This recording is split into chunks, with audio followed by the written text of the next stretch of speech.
Chef Ken, where are you going?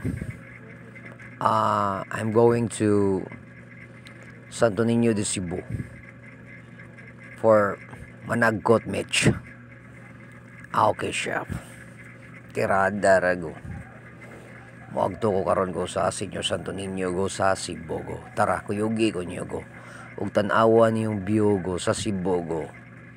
Nagikan tas talisay go padung ta sa Senyor Santo Niño de Cebu go. Milagroso kay ni siya go og ilado kay ni siya nga simbahan go diri sa Cebu go. Dayuhonon kini sa mga foreigner go labi na og Sinolo go.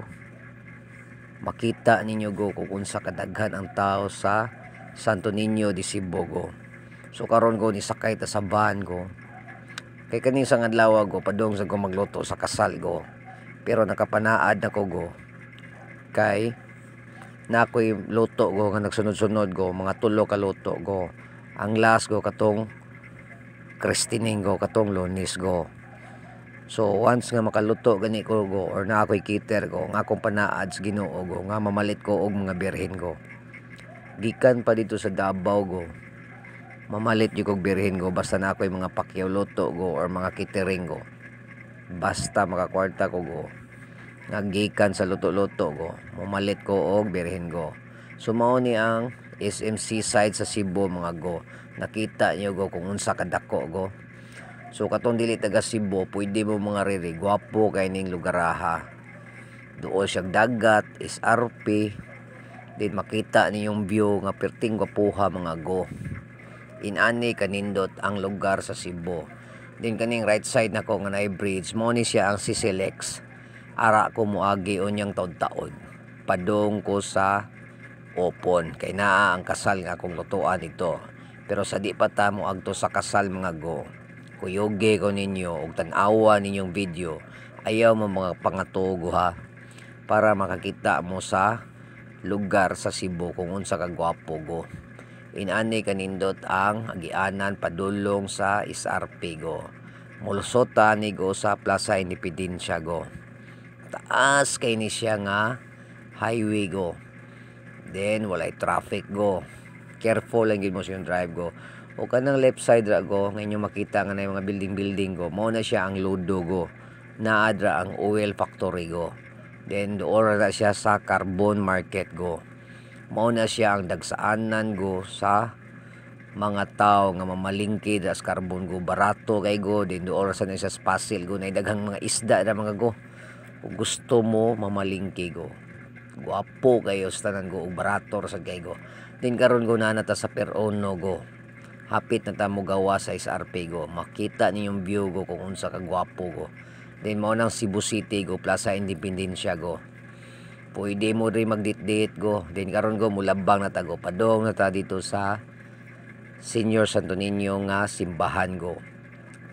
Isa sa pinakadako nga simbahan sa Cebu go, pinakakaraan go nga ilado kay go. Pwede mo managkot diri go, manaad mo diri go sa inyong mga pangandoy sa kinabuhi go. Nakita niyo go, daghan kay tao go. Guwapo kay nga simbahan go. Tan-awa niyo go, kuyogi ko din sa sulod go. Ay sa mo pangatugo. Tutukin niyo maayo go para makakita mo go ug unsa ka gwapo ang lugar namo diri sa Cebu go sa Santo Niño go.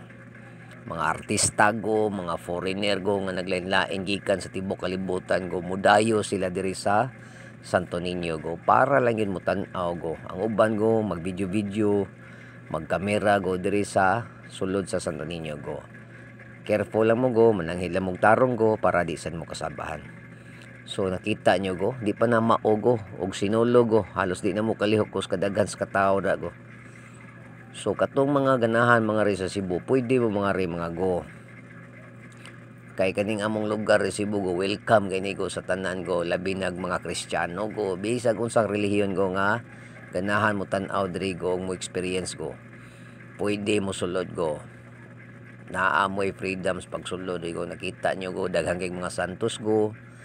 Then go apo kay tanan go. Karaan kay dating go, nakita nyo mga suga go. Ang mga walling og selling ana niya go, perting induta go. Kuya kay mga artist ang nagbuhat ani go. So diri ko managkot go kay nakasaad man ko go. Kay naabtan tagamay ang grasya go. Bisag gagmay kay grasya go. Kay akong plano sad go magpalit sa kog Santos go. Mapun-an sa nako mga Santos go. Sa sunod nga video go pakit-on ta mga Santos nga koleksyon ako go. Nga gikan sa kwarta sa luto-luto go. So inana ta ka maayong tao go ug buutan go. Bisag unsa pay talent nato go, unahon gyud natong Ginoo go, magampo gid go para tagaan tag mga grasya go. Ug gaydan ta sa mga tinarong nga panarbaho nato go. So diri ta go nanagkot go. Nagpasalamat taong kurong adlaw go nga nakapanagkot ko go. Kay gituman gyud nako go. Nga adlaw Domingo moadto ko sa Santo Niño. Kay managkot. Bisan pag nakoy luto ang kasal go, pila raman go. Pag panagkot go, dali ra kay tanan go. Importante nga dinhi mo pakyason ng Ginoo go. Kay dira ta naggikan og mga source of energy go, source of income go. Tanan kong kinahanglan go. So karon ko ni uli nako go, ako nang gikuha ko motor ko kay gibili na ni nako ko motor diri sa food go. Katong nikaon ko ganina go ba. So mao nang Santos nga akong napalit go. Gapuha siguro ano si boy.